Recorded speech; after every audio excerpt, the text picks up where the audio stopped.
Kia ora no tātou, tēnā koe e te kaihautu o te whare mo tēnei wahanga o a tātou whiriwhiri I tēnei ahi. Aha ko no te tonga no atu koe, kanui taku hari whakaritea kia tuai ahau. He mōhio no me pēhea te pūkenga ka puta. Thank you very much, Mr. Chair, for providing me with an opportunity to stand and make a contribution about this bill. So I want to say, firstly, that unfortunately the public think that the reasons which we are marshalling as to why we don't agree with this bill, and I'll come to the preamble very soon, are consistent with what the last speaker said. No one on this side of the House, sir, believes that such an important bundle of rights, traditions, habits, usages caught up in the coinage of the word tikanga Māori comes from Alice in Wonderland. That is a disgraceful description, sir, of not only the bicultural traditions of this House, but it shows why they soon will be, after unfortunately the passage of this bill, and as we get closer to November the 26th, written right out of the script. And not a single person, sir, will actually shed a tear that someone who could make such a provocative and ill-conceived and very nasty remark about nigh on 15, soon to be 20% of the population, but sir, that will soon pass into history. So the preamble is a rather tight and somewhat parsimonious description, sir, of what has actually happened on this issue. Now we need to bear in mind, sir, that it was hardship that actually brought this issue to the attention of the former Māori Fisheries Commission, which then became the Treaty of Waitangi Fisheries Commission. And I think, sir, to have actually extended the preamble and to given it a greater degree of heritage, the Minister and the Chair, the Attorney General, ought to have included the pivotal role that the Treaty of Waitangi Fisheries Commission, for a short, sir, but mercifully short period of time, dominated by influences in the south until it was liberated by those of us in the north. So, because what actually happened was that marine farming interests were dashed. So they are going to be extinguished. They're probably non-existent if I was to listen to the former Speaker of ACT. That was a very, very sort of jaundiced and uncharitable description of recent Māori history, New Zealand's economic development history. So the Court of Appeal decision, sir, was reflective of a knee-jerk reaction from a High Court judge. So that High Court judge took a very narrow and arid approach.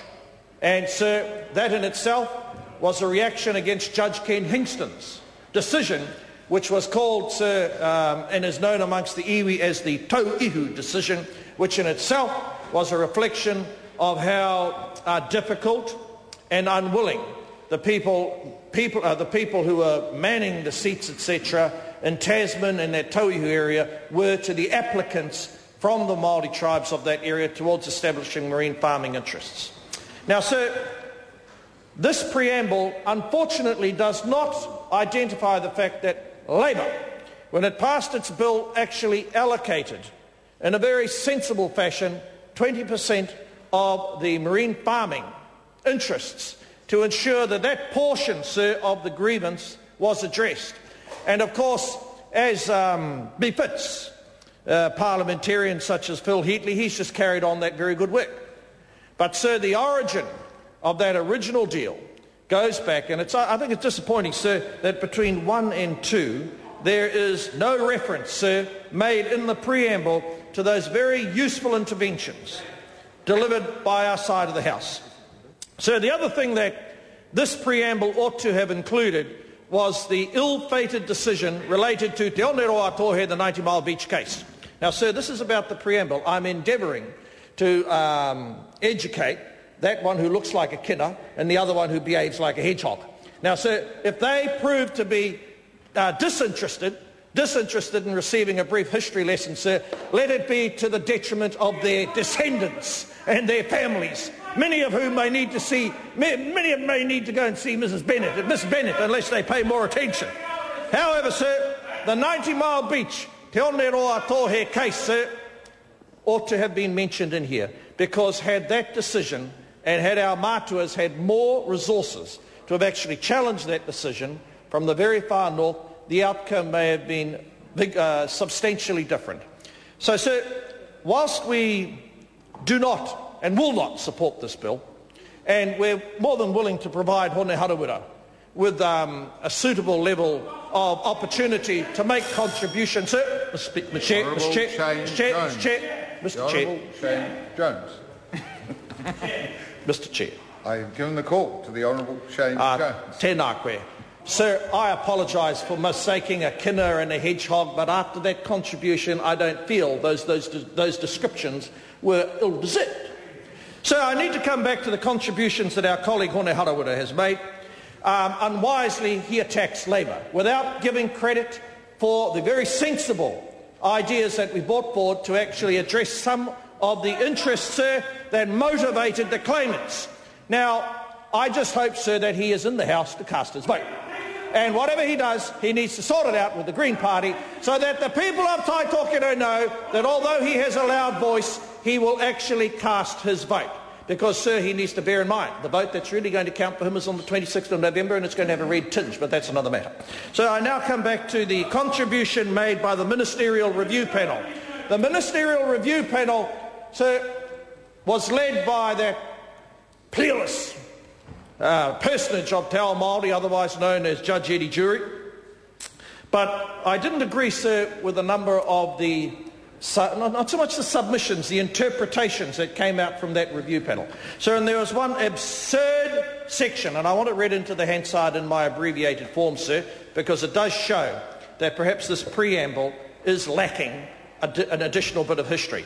So they had a photo and had a ridiculous statement that it was only until the 1940s and 1950s, sir, that New Zealanders enjoyed recreating, swimming, cavorting and doing other things at the seabed and foreshore. An absolutely ridiculous statement, sir. From the beginning of families coming to live here, and quite apart from our Māori tupuna, people have taken for granted, sir, that that is part of their birthright.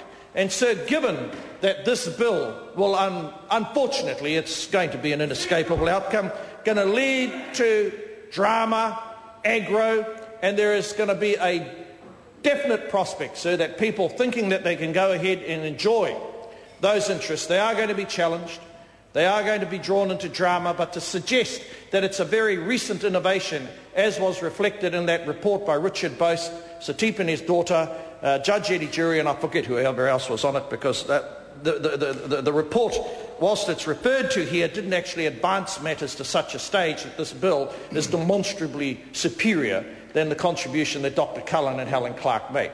But, sir, we will fight that issue along with the Māori Party at the next election because, sir, the Māori Party, they're entitled to say that this is their bill. They're entitled to say that this is their remedy, etc. And in one sense, they need to say that because they promised that they would address the dramas around our contribution. But, sir, what they have not actually described satisfactorily to our people is that when you have your day in court, the actual narrow and largely unsatisfactory criterion that their people will have to meet, their supporters, sir, their supporters, diminishing by the day, hour, not that I want to wish too much ill will towards them, sir, because a number of them might, as fate will have it, one or three could survive, and we'll address that after 26th of November. But, sir, it's important that they bear in mind that the threshold and the test which has been established will not actually satisfy their aspirations.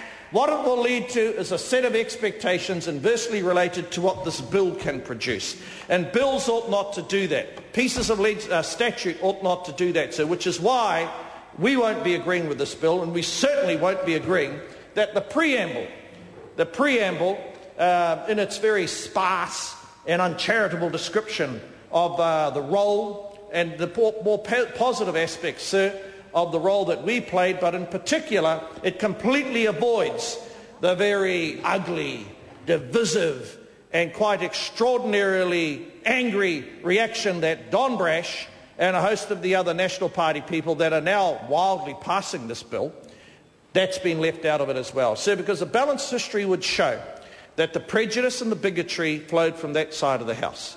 That the attempt on this side of the House was to combine notions of fairness, customary rights, and, sir, to bring balance. That's what we sought to do. But it was in reaction, sir, to an almost fascist outburst that came at that speech in Orewa.